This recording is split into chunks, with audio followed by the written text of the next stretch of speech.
Testaments of the 12 Patriarchs, the sons of Jacob the Patriarch.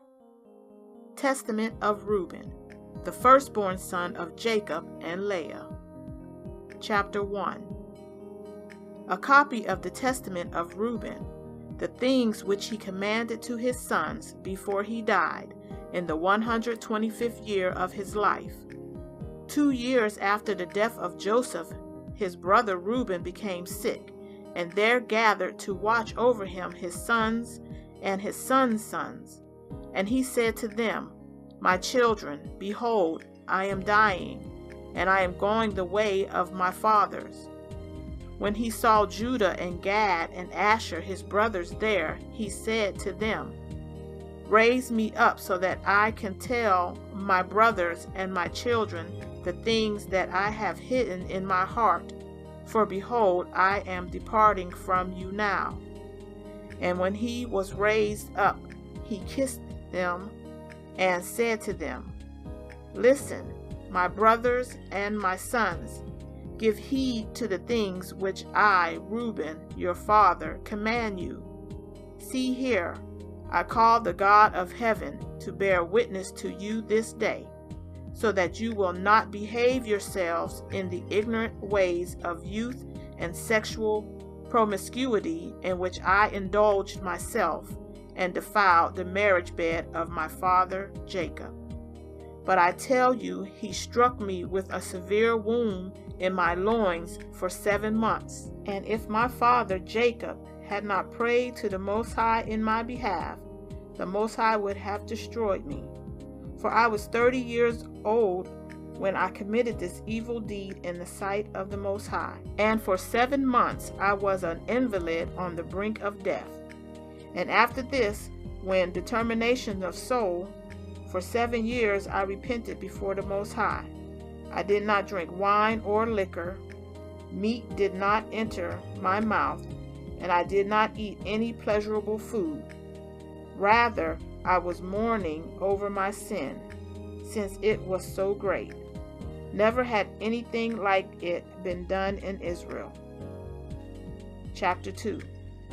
And now give heed to me, my children, concerning the things which I saw during my time of penitence, concerning the 7 spirits of deceit. For 7 spirits are established against mankind, and they are the sources of the deeds of youth. And 7 other spirits are given to man at creation, so that by them every human deed is done. First is the spirit of life, with which man is created as a composite being. The second is the spirit of seeing, with which comes desire. The third is the spirit of hearing, with which comes instruction. The fourth is the spirit of smell, with which is given taste for drawing air and breath. The fifth is the spirit of speech, with which comes knowledge. The sixth is the spirit of taste for consuming food and drink. By it comes strength, because in food is the substance of strength. The seventh is the spirit of procreation and intercourse, with which comes sins through fondness for pleasure. For this reason it was the last in the creation, and the first in youth, because it is filled with ignorance. It leads the young person like a blind man into a ditch, and like an animal over a cliff. Chapter 3. In addition to all is an 8th spirit, sleep, with which is created the ecstasy of nature and the image of death. With these are commingled the spirits of error. First, the spirit of promiscuity resides in the nature and the senses.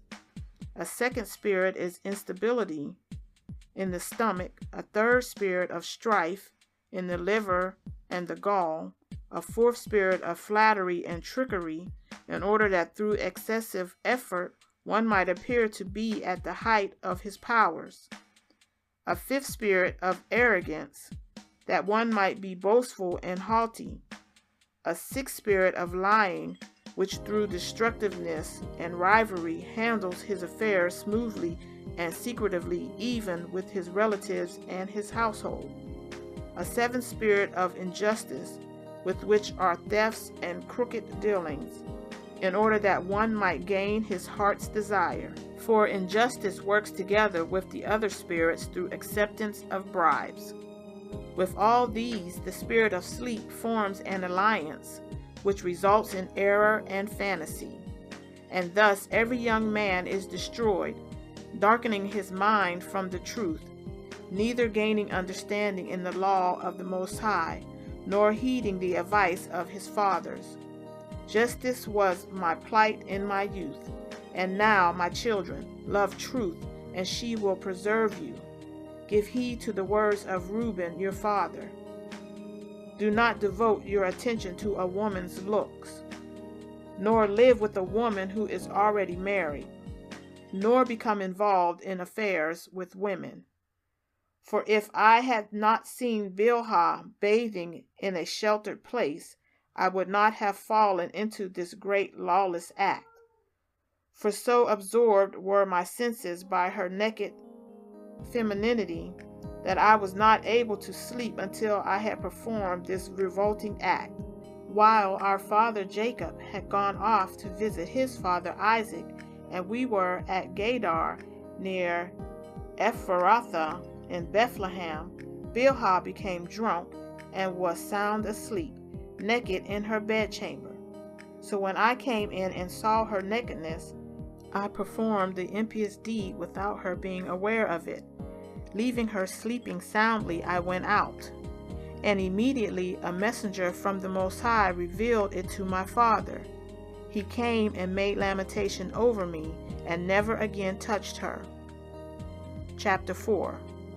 Do not devote your attention to the beauty of women, my children, nor occupy your minds with their activities, but live in integrity of heart, in the fear of the Most High, and weary yourselves in good deeds, and learning, and in tending your flocks, until the Most High gives you the mate whom he wills, so that you do not suffer as I did. For unto my father's death I never had the courage to look him in the face, or speak to any of my brothers because of my disgraceful act. Even until now my conscience harasses me because of my impious act. And yet my father consoled me greatly and prayed to the Most High in my behalf, so that the Most High's anger would pass me by, which is just how the Most High treated me. From that time until now I have kept a careful watch and have not sinned. So then, my children, observe all the things that I command you, and do not sin, for the sin of promiscuity is the pitfall of life, separating man from the Most High and leading on toward idolatry, because it is the deceiver of the mind and the perceptions, and leads youth down to hell before their time. For promiscuity has destroyed many, whether a man is old, well-born, rich, or poor. He brings on himself disgrace among mankind, and provides Beliar with an opportunity to cause him to stumble. You heard how Joseph protected himself from a woman and purified his mind from all promiscuity. He found favor before the Most High and men.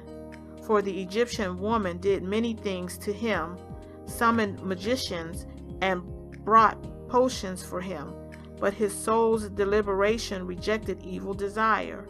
For this reason the Most High of our fathers rescued him from every visible or hidden death.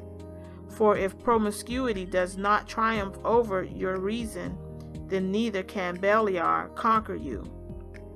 Chapter 5. For women are evil, my children, and by reason of their lacking authority or power over men, they scheme treacherously how they might entice him to themselves by means of their looks. And whomever they cannot enchant by their appearance, they conquer by a stratagem. Indeed, the angel of the Most High told me and instructed me that women are more easily overcome by the spirit of promiscuity than are men. They contrive in their heart against men, Then by decking themselves out, they lead men's mind astray. By a look they implement their poison, and finally in the act itself they take them captive. For a woman is not able to coerce a man overtly, but by a harlot's manner she accomplishes her villainy. Accordingly, my children, flee from sexual promiscuity, and order your wives and your daughters not to adorn their heads and their appearances so as to deceive men's sound minds. For every woman who schemes in these ways is destined for eternal punishment. For it was thus that they charmed the watchers, who were before the flood. As they continued looking at the women, they were filled with desire for them, and perpetrated the act in their minds. Then they were transformed into human males, and while the women were cohabitating with their husbands, they appeared to them. Since the women's minds were filled with lust for these apparitions, they gave birth to giants, for the watchers were disclosed to them as being as high as the heavens. Chapter 6. So guard yourself against sexual promiscuity, and if you want to remain pure in your mind, protect your senses from women, and tell them not to consort with men, so that they too might be pure in their minds. For even recurrent chance meetings, although the impious act itself is not committed, are for these women are incurable disease, but for us they are the plague of Beliar and an eternal disgrace. Because in sexual promiscuity there is a place for neither understanding nor piety, and every passion dwells in its desire. For this reason I say to you, you will vie with the sons of Levi, and will seek to be exalted above them, but you will not be able, for the Most High will perform vengeance in their behalf, and you will die an evil death, since the Most High gave Levi the authority, and to Judah with him, as well as to me and to Dan and to Joseph, to be rulers. It is for this reason that I command you to give heed to Levi, because he will know the law of the Most High, and will give instructions concerning justice and concerning sacrifice for Israel unto the consummation of times. He is the anointed priest of whom the Most High spoke. I call to witness the Most High of heaven that you do the truth, each to his neighbor, and that you show love each to his brother. Draw near to Levi in humility of your hearts, in order that you may receive blessing from his mouth, for he will bless Israel and Judah, since it is through him that the Most High has chosen to reign in the presence of all the people. Prostrate yourselves before his posterity, because his offspring will die in your behalf in wars visible and invisible, and he shall be among you an eternal king. Chapter 7. And Reuben died, having spoken these commandments to his son, and they placed him in a coffin until they carried him up from Egypt and buried him in Hebron, in the cave where his father was.